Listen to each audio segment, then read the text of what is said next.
everyone, and welcome to another video. You most likely have no idea what my YouTube channel is, and that's because you're probably only here because it has Fortnite in the title. But here, I'm going to tell you how to win at Fortnite, and here are the steps you should know if you want to win.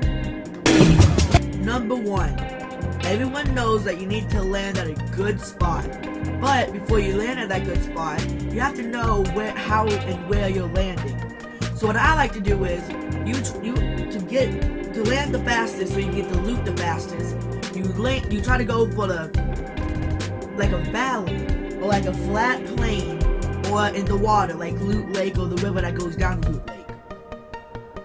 So then, when you go down there, your glider pops out later, and then you glide onto a mountain and land on a mountain.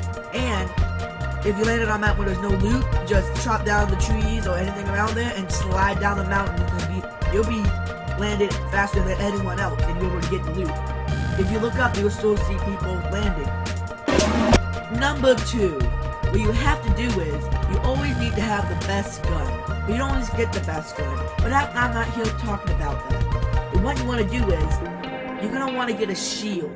Sure, it's okay to have a gun, but a shield is just close to almost just as important as a gun is.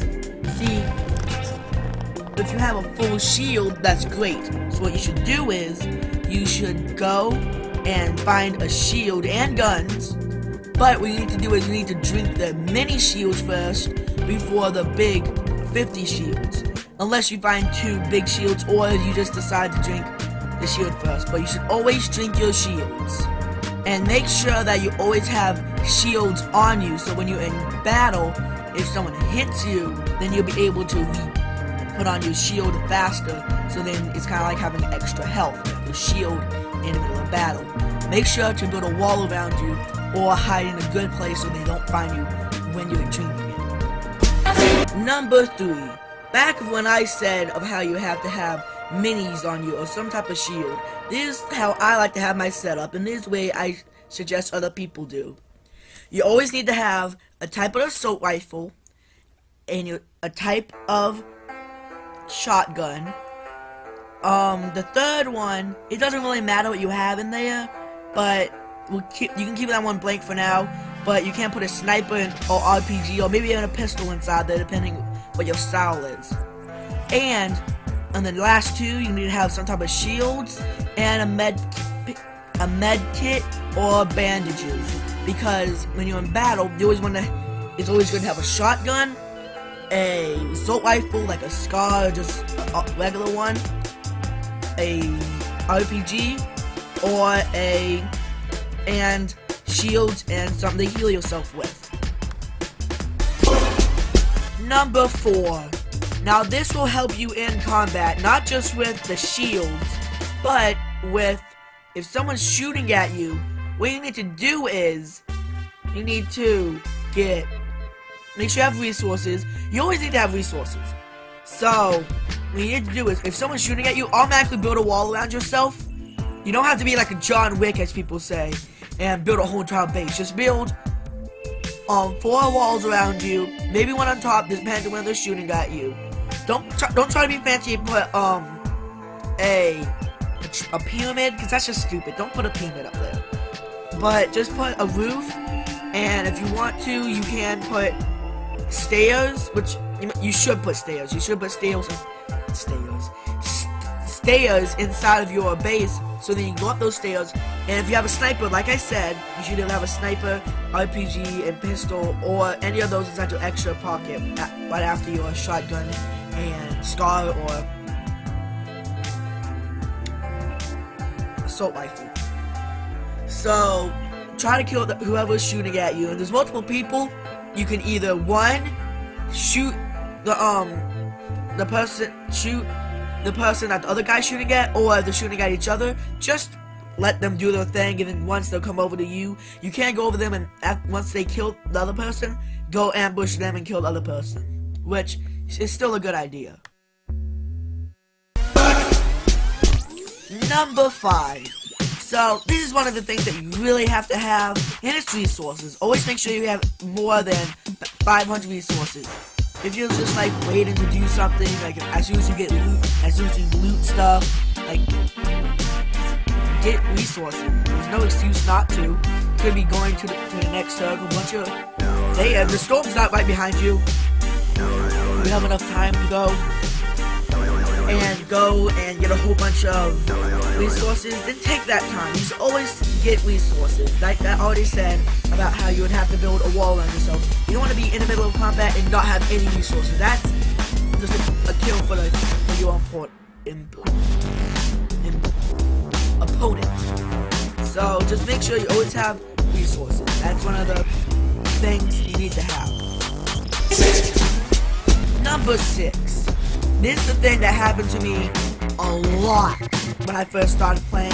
Not just with getting used to controls, or even having to learn how to build or how to shoot the gun. That's why you got trouble on. But what you need to do is you need to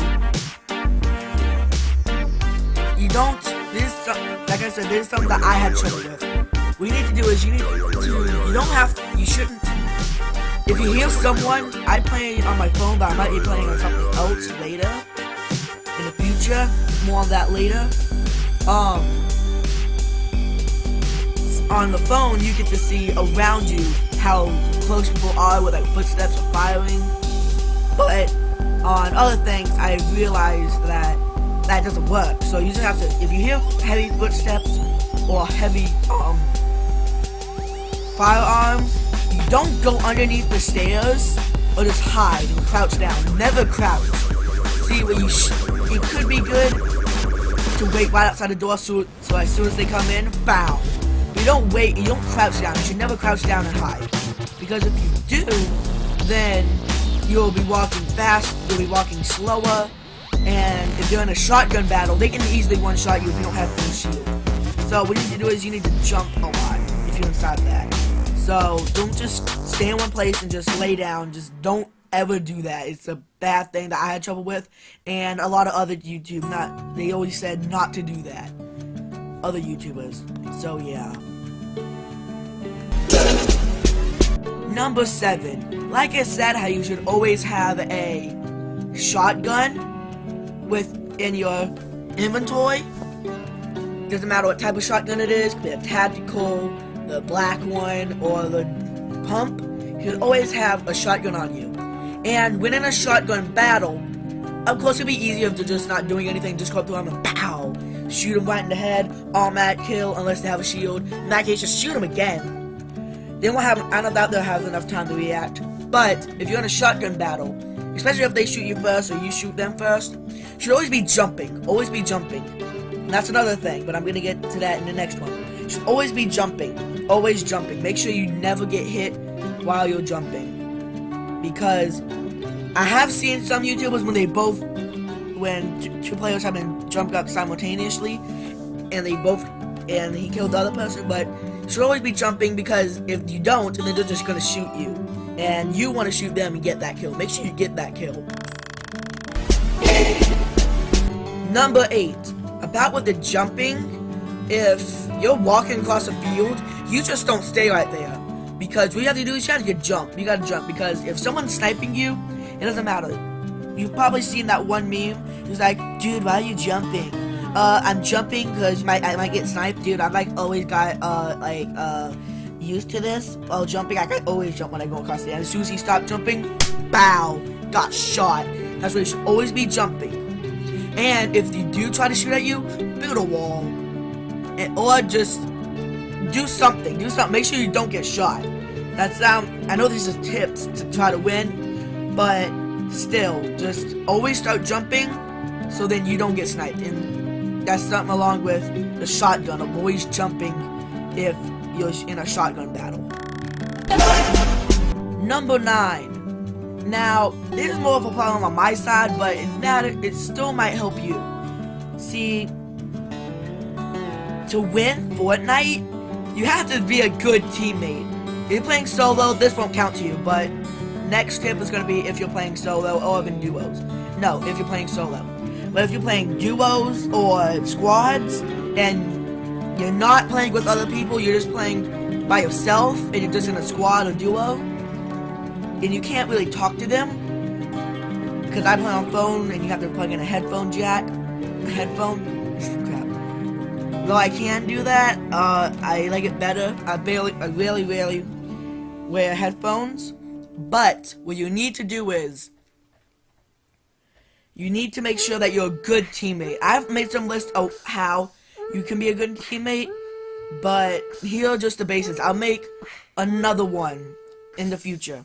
Maybe even tomorrow. I don't know. But for now, make sure you're a good teammate. Heal your teammates. Make sure they have guns if they got shot at. Help them in combat. If they're gonna go away, then you have to follow them. Make sure that they don't die, because that's still your team. Number 10. Now, how to be good if you're playing solo. And number 9, I told you how to be a good teammate if you're playing duos or squads. But this one, if you're playing by yourself. Like I already said in the other ones, that you shouldn't stay in one place. That's one of the tips. You shouldn't stay hiding, crouching, trying to kill someone. What you need to do is, you always need to have a base. So then, you're being shot at. If you're being shot at, you can always just rebuild your base. Another thing, when you have to have a lot of resources, because all these things put together makes you win, or will get you close to. So what you need to do is, you need to make sure that you have a base, have enough resources, and if you're in the last 5, like I said, you need to make sure that if there's more people fighting, just don't stay out of it, unless you want to. My experience is that you can't. It will still work if you do stay out of it, and it will still work if you don't stay out of it. But it depends how heavy it is. And if someone's shooting at you, you shoot right back at them. You don't just wait like, oh no, I'm getting shot at. Because if you don't shoot back, there's no way that they're gonna die unless they get killed, which is really rare. But that does happen. So what you need to do is make sure that you don't just stay in one place. So here's one of the last tips. At the end, if you're 2v2 and you're the last person there, and you're playing against one person, why did I say 2v2? 1v1, then what you need to do is, you need to make sure that if they're coming at you, you don't let them come at you. And another tip, if they're hiding up in the base, and if you're able to, go sneak up underneath the base, break the bottom of it while they're looking for you, and they'll all come crashing down. And boom, you destroy. When I mean the bottom, I mean the wall bottom. But like destroying the base of it doesn't work. You have to do the wall bottom, because that'll just make it fall all the way down. Or you can put a whole bunch of traps. How to kill another person. If you are gonna stay inside your base, put traps at the bottom. So if you go inside, they're like, I'm gonna get this guy. They'll walk into those traps, or they'll just make up a ladder. Stairs up to there. But still, I think it would just be much better if you listen to all these tips, and thank you for listening. Thank you everyone who watched. I hope these things will help you. Make sure to like this video if you found it helpful, and share it with your friends to see if they're just a bad teammate or a bad player, and say, hey bro, just listen to this. This guy will help all your needs. All of them. I bet. And y'all can just play against each other. But I hope you have fun playing Fortnite. Make sure to subscribe if you want more videos like this. I will making one how to survive at Tilted Towers, which I hope I'll make a whole bunch of how to survive and win at other places.